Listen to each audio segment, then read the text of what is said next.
Bonsoir à tout le monde. Je suis le Père Clément Dauphéniard, oblat de Marie Immaculée, vicaire à la paroisse Marie Immaculée, Mère de Dieu des Parcelles Assainies. L'importance de l'aumône pendant le temps de carême, je dirais tout simplement que c'est en vue d'aider les plus démunis, les pauvres, ceux-là qui sont dans le besoin et qui ont besoin d'aide venant des nantis, disons, de ceux qui ont beaucoup plus de choses par rapport à ces derniers, bien sûr. Et donc, pratiquer l'aumône pendant le temps de carême, c'est de se priver de quelque chose qu'on aurait dû utiliser peut-être en surplus et profiter de cela pour aider ceux qui sont dans le besoin, comme je le disais tout à l'heure. Pratiquer l'aumône, c'est vivre un pilier du temps de carême, disons le troisième pilier, puisqu'il y a la prière, le jeûne et l'aumône. Pratiquer l'aumône, c'est entrer dans cette dynamique du carême tel que nous le recommande l'Église, partant bien sûr de Jésus-Christ. Depuis le mercredi des cendres, nous parlons de ces trois dimensions du carême: le jeûne, la prière et l'aumône, ce qui nous permet de nous rapprocher davantage de Dieu. Puisque quand on aide le pauvre, quand on aide le plus démuni, nous sommes en train de nous rapprocher de Dieu dans le sens où lui-même nous demande de partager avec ceux qui n'ont rien. Et donc, partager notre avoir avec ces derniers entre dans cette dynamique de rapprochement de cœur à cœur avec Dieu, d'amour surtout avec le prochain qui se trouve dans le besoin et qui n'a pas tous les moyens, tous les jours, de profiter des gens ou des personnes qui ont plus de choses qu'eux et vivre aisément leur vie dans leur situation de pauvreté tout simplement. L'abstinence, quand on s'abstient, c'est toujours en vue d'aider l'autre. On ne s'abstient pas pour que le soir de notre abstinence, on puisse faire bombance, comme je le dis d'habitude. On ne garde pas la nourriture pendant le temps de carême quand on jeûne pour pouvoir beaucoup manger pendant le soir quand on rompt notre carême, notre jeûne. Non, l'abstinence ne renvoie pas à cela. Bien sûr, parlant de l'abstinence alimentaire, puisqu'il y a beaucoup d'abstinences qu'on peut faire. On peut faire l'abstinence, par exemple, de la chair, le plaisir charnel, le plaisir sexuel. On peut s'abstenir de tout cela. On peut s'abstenir du mensonge. On peut s'abstenir du vol. Tout cela nous rapproche de Dieu après avoir été effectué. Quand on s'abstient du jeûne, pas du jeûne, quand on s'abstient de la nourriture, c'est tout simplement pour aider celui qui a besoin de manger, qui n'a pas de quoi manger, bien sûr. Dans son état de pauvreté, il a besoin d'aide. Quand on s'abstient de la chair, par exemple, pour ceux qui s'adonnent au plaisir charnel, c'est pour s'aider soi-même à se rapprocher de Dieu. C'est pour aider l'autre aussi à se rapprocher de Dieu dans une dynamique de conversion. Mais on ne s'abstient pas pour s'abstenir. Quand on s'abstient, c'est pour une conversion véritable. Que ce soit l'abstinence alimentaire, que ce soit l'abstinence vers les sens, par exemple, ce qu'on appelle le jeûne des sens, qui renvoie tout simplement au toucher, lui, par exemple, le regard. On peut s'abstenir de regarder une femme, par exemple, en vue de la désirer. Tout cela nous rapproche de Dieu, puisque Jésus lui-même le dit à ses disciples. Quand tu regardes une femme au point de la désirer dans ton cœur, tu as déjà commis plutôt l'adultère. Et le fait de s'abstenir donc de ce regard, faire ce jeûne du regard, nous rapproche beaucoup plus de Dieu dans une dynamique de conversion toujours. Le jeune chrétien est appelé à laisser ou à abandonner toute pratique qui l'éloigne de Dieu pendant le temps de carême. Par exemple, le fait d'aller aux soirées, d'aller au khawaré, d'aller dans les boîtes de nuit, le fait d'écouter une musique mondaine qui l'éloignerait de Dieu. Peut-être quelque chose qui doit être mis en exergue pour tout jeune chrétien afin de se rapprocher davantage de Dieu, afin de faire de son carême un saint temps, puisque c'est dans ces occasions que nous pouvons nous rapprocher davantage de Dieu en nous convertissant bien sûr, en respectant les piliers énumérés pour ce temps de carême, pour une vraie conversion, pour une vraie tension vers Dieu. bien sûr, en étant cœur à cœur avec nos frères et sœurs, en étant cœur à cœur avec Dieu, pour respecter ainsi ce que l'on appelle l'amour vertical et l'amour horizontal. L'amour horizontal qui renvoie à cet amour envers nos frères et sœurs, qui ne passe pas sans l'amour vertical, ou disons l'amour de Dieu ne peut pas aller sans l'amour du prochain, puisque Dieu nous le demande lui-même, aimez-vous les uns les autres comme je vous ai aimé. Et donc il est important de respecter l'amour par-dessus tout. Quand on se prive, quand on s'abstient de quelque chose sans pour autant respecter l'amour que Dieu nous demande de vivre entre nous, notre privation, notre abstinence est vaine. Et donc il serait important pour tout jeune de laisser de côté tout ce qui pourrait le conduire au péché pendant ce temps de carême.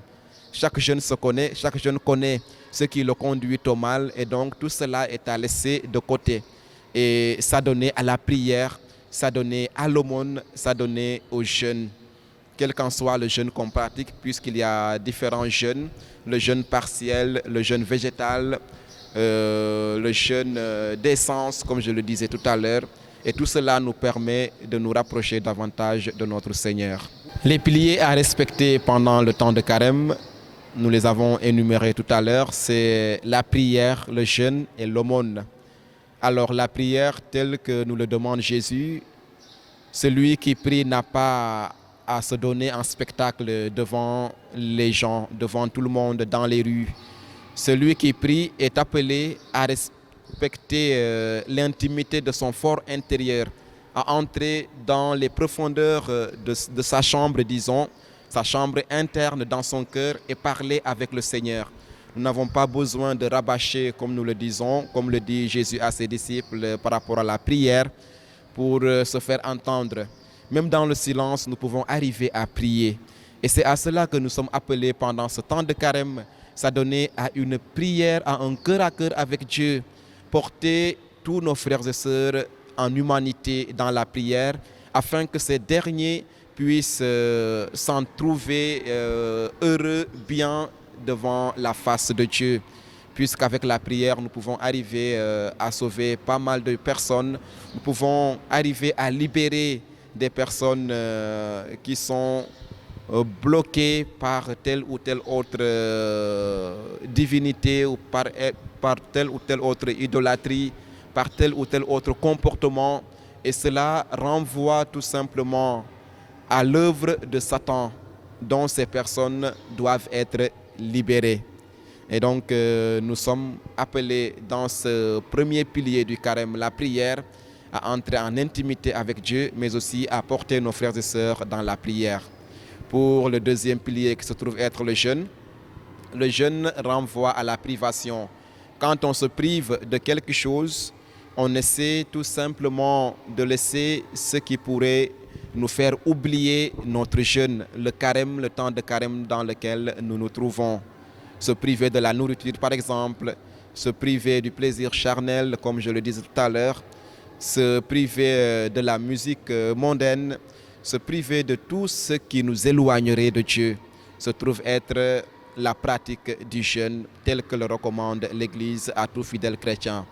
Parlant de l'aumône, nous l'avons évoqué tout à l'heure, l'aumône aussi renvoie au partage avec les plus démunis, renvoie au partage avec ceux qui n'ont rien, et possédant quelque chose, peut-être il serait important de partager avec notre frère, notre sœur qui se trouve dans le besoin. Et le Seigneur lui-même, comme il le disait à ses disciples, que celui qui a partage avec celui qui n'a pas. Et ainsi se vivra l'amour au quotidien de notre vie avec nos frères et sœurs. Chaque vendredi, nous vivons une dévotion que l'on appelle le chemin de croix pendant ce temps de carême. Les chemins de croix pendant ce temps de carême nous font vivre l'expérience de Jésus sur la route de Golgotha, sa passion vers son lieu de crucifixion tout simplement. Et vivre ce moment de chemin de croix nous renvoie aussi à nous-mêmes, dans le sens où chaque personne a une croix à porter. Et en portant notre propre croix, nous vivons de façon concrète, de façon dynamique en même temps, puisque c'est toute une vie. La croix que nous portons, la croix de notre Seigneur Jésus-Christ, et accepter ainsi comme signification les difficultés qui sont devant nous, les pièges, les tentations dont nous faisons face dans la vie quotidienne. Et donc, arriver à porter sa croix, c'est accepter de vivre ces difficultés, mais en même temps, chercher à les surmonter pour arriver à une conversion véritable. Chercher à les surmonter pour arriver à se conformer à la volonté de Dieu. Chercher à les surmonter pour arriver à une vraie imitation de notre Seigneur Jésus-Christ, tel qu'il l'a fait lui-même sur le chemin du Golgotha. Si lui, Jésus, notre Seigneur, que nous suivons, refusait de porter sa croix tel qu'il l'a fait, peut-être nous n'en serions pas là aujourd'hui, puisque nous ne recevrions pas le salut tel que nous le recevons aujourd'hui, sachant que nous sommes déjà sauvés de par la victoire de notre Seigneur Jésus-Christ sur la mort. Et donc, pour obtenir cette victoire devant l'ennemi, pour obtenir cette victoire devant Satan, nous sommes appelés, nous aussi, en tant que disciples du Christ, à porter notre croix. Notre croix. Et l'expérience de Jésus pendant qu'il cheminait vers Golgotha nous rappelle bien sûr l'expérience que nous devons vivre nous aussi. Et l'expérience aussi que nous vivons pendant les chemins de croix nous pousse à vivre au quotidien, à faire de notre vie un chemin de croix, dans le sens où nous devons porter au jour le jour la croix que chaque chrétien est donné et destiné, la croix qui a été destinée, disons, à chaque chrétien pour pouvoir ainsi se sauver et sauver les frères et sœurs qui se mettent à leur suite, qui sont en train de suivre cette personne qui essaie de vivre en conformité avec le Seigneur Jésus-Christ. Le dimanche des Rameaux, oui, le dimanche des Rameaux nous renvoie à l'entrée triomphale de Jésus, lui qui est venu libérer le peuple juif de l'oppression romaine, préfigurait déjà de par son entrée à Jérusalem sa victoire sur la mort, sa victoire sur l'ennemi. Et donc vivre ce moment glorieux en entrant à Jérusalem nous permet bien sûr de prendre encore Jésus, de le confirmer encore comme roi de l'univers, dans le sens où il a triomphé par-dessus tout de par sa victoire sur la mort.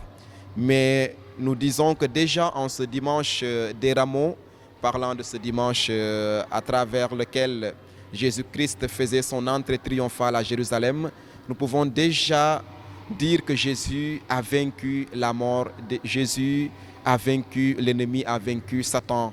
Mais cela se trouvera effectué ou disons se réalisera de façon effective au dimanche de la résurrection, tel que nous le constaterons nous tous.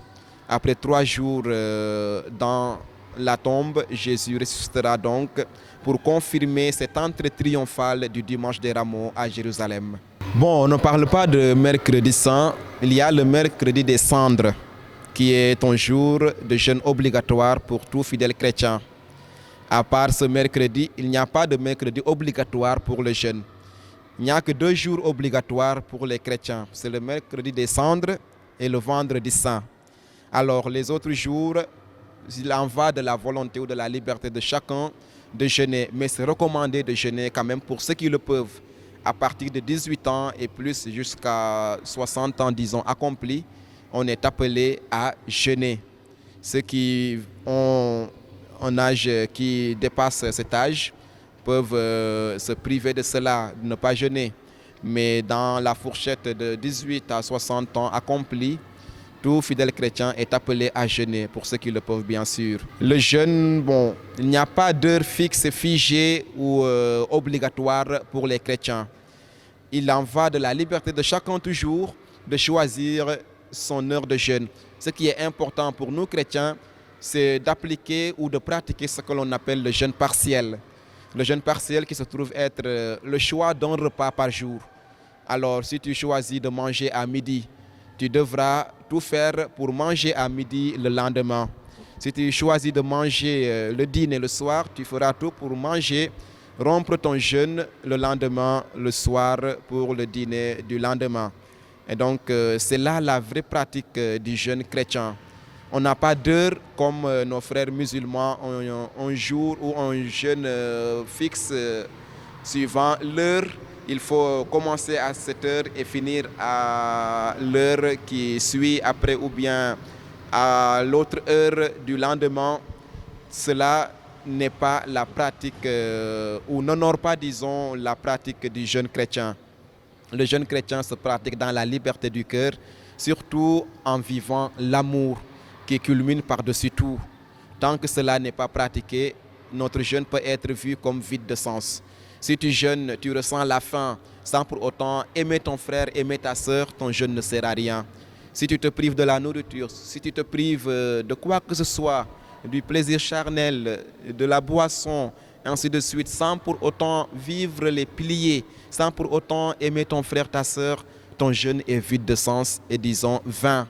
Et donc il est important de mettre en exergue l'amour par-dessus tout et ensuite s'efforcer à jeûner en respectant bien sûr ce que l'on appelle, comme disais-je tout à l'heure, le jeûne partiel, un repas par jour, quel qu'en soit le repas qu'on choisit, pour ne pas rester sur une heure fixe comme le font nos frères musulmans. Et donc c'est important de vivre ainsi le jeûne pour un saint temps de carême, pour une bonne réussite telle que le veut notre Seigneur Jésus-Christ. Les dimanches ne font pas partie du jeûne, du temps de carême, tout simplement parce que chaque dimanche est célébré la résurrection de notre Seigneur Jésus-Christ. Et en célébrant cette résurrection, nous ne pouvons pas en même temps vivre ce jeûne et vivre dans la joie.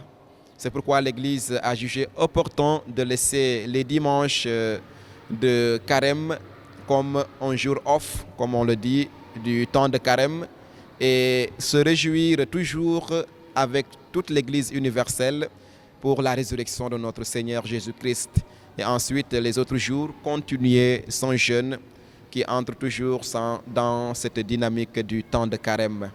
Et c'est ainsi qu'avec ces jours, hormis les dimanches, nous comptons les 40 jours que Jésus a fait au désert. Et comme nous-mêmes, nous sommes dans sa suite, appelés à vivre ces 40 jours avec lui au désert. Appeler tout le monde dans la prière et dans l'effort de carême, surtout quand on jeûne, on est appelé à faire un effort de carême, à chacun de voir ce qui l'éloignait de Dieu avant ce temps de carême et prendre cela comme effort de carême afin de se rapprocher beaucoup plus de notre Seigneur. L'effort de carême diffère suivant les personnes. C'est pourquoi c'est à chacun de définir ce qu'il a à faire, soit ouvrir une boîte ou garder de l'argent pour des pauvres, soit se priver de la nourriture pour à la fin du carême donner cela à quelqu'un qui est dans le besoin, soit se priver de la femme, soit se priver de l'alcool, ainsi de suite. Tout cela peut être conçu comme étant un effort de carême. Se priver du mensonge, de se priver du vol. Il y a beaucoup de sortes d'efforts de carême que le chrétien peut faire pour s'adonner davantage à la conversion véritable, pour se rapprocher davantage de Dieu. C'est mon dernier mot, inviter tout un chacun à vivre dans la prière surtout, puisque dans le temps de carême, il est beaucoup plus recommandé la prière pour se rapprocher de Dieu, mais aussi le respect des autres piliers du temps de carême.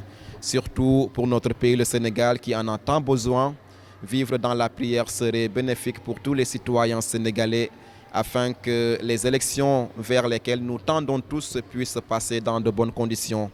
Et voilà une invitation que je fais à tous les fidèles chrétiens en leur souhaitant encore une fois de plus un saint temps de carême.